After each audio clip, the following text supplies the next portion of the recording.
Hello and welcome to our latest episode of how to use GIMP.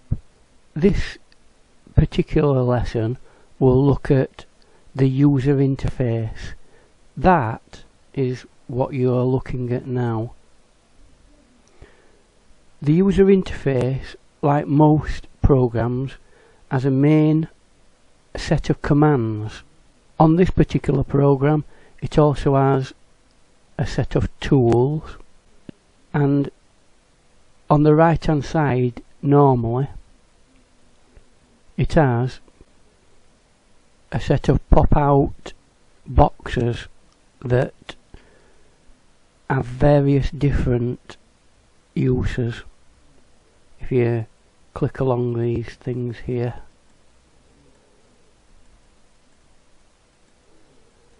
and you can add these and take them out, but I'm going to go back to that because I generally leave it there. But first of all, let's have a brief overview of the main, or the command line at the top, the command bar. So we've already seen this particular command in an earlier video,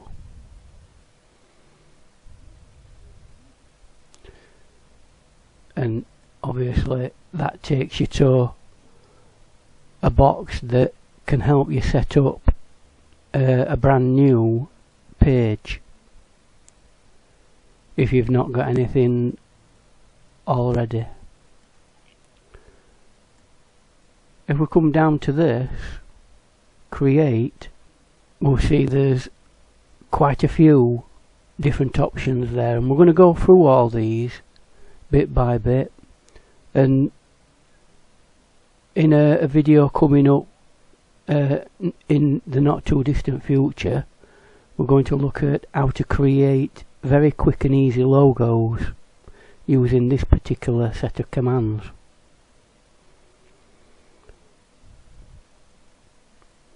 So obviously we've got the open options, and then we have open recent, and if you've done any work recently they'll be there. We've got nothing open at the moment, so these are greyed out. When you do have something, these won't be greyed out. They will be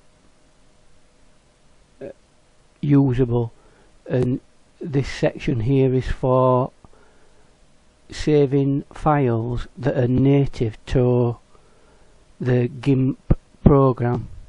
This section here is for exporting files such as JPEGs or PNGs, which we've already had a look at. Obviously we've got you set up for your printers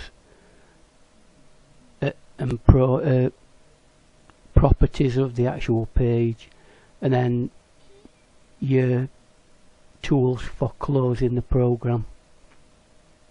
All of these different commands have several sub-commands, and we need to be images on the page to be able to utilize all these things. But as we go along in the lessons, we will be using most of the things that you see on these. But one really important window is this, because what you can do with that is, if you go to Dockers for example, when you click on any of the sub images here, that will add a Docker to this Docker section here, and if you want a particular thing there, it will put it there. And again, you can also add a new toolbar which will come along here. So that's really the main command tool. There's also the help, but You have to download various things to get that help. But what I want to really do now is briefly overview this section. So these first four, that one, that one, that one and that one, are all masking tools. They'll help to be able to precisely colour in or separate sections of your artwork. Then we've got colour selectors,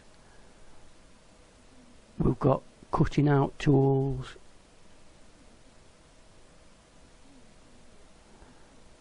and this one here, it acts very much similar to these in the sense that it creates a line, but you can make that into a shape.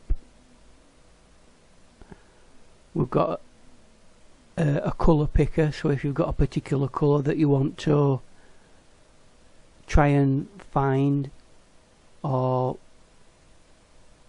make that be a particular colour, that's what you use. A zooming in tool, various measuring tools.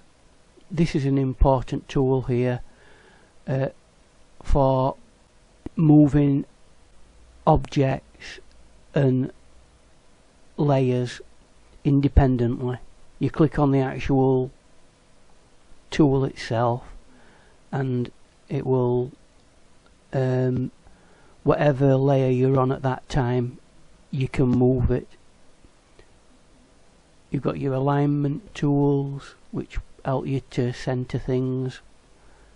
This one's for cropping the image down, and then you've got these tools that help you to adjust various things such as the scale of the image, perspective and skewing the image, and they all have a range of different adjustments that you can make with them.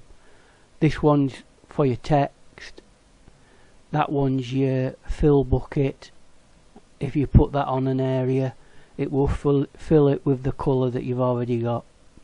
This one's a gradient version of that. You can put a colour, several colours in it, and it gives a gradient. Your tools here, you've got a pencil, a set of brushes, this is a rubber, this is a spray gun, this is ink, and this thing here is a stamp.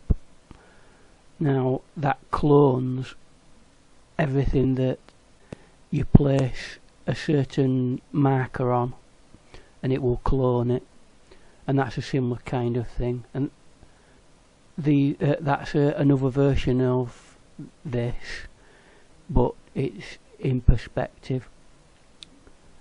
You've got your blurring tools, your smudge tools, and this is dodge and burn, i.e. make an area darker or lighter. You then move on to this section here. Your top one is your colour or your foreground. Your bottom one is your background.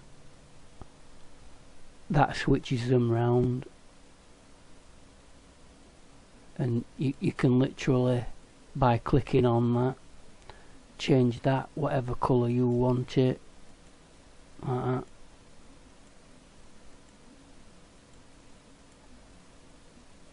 Okay, that, and exactly the same with this.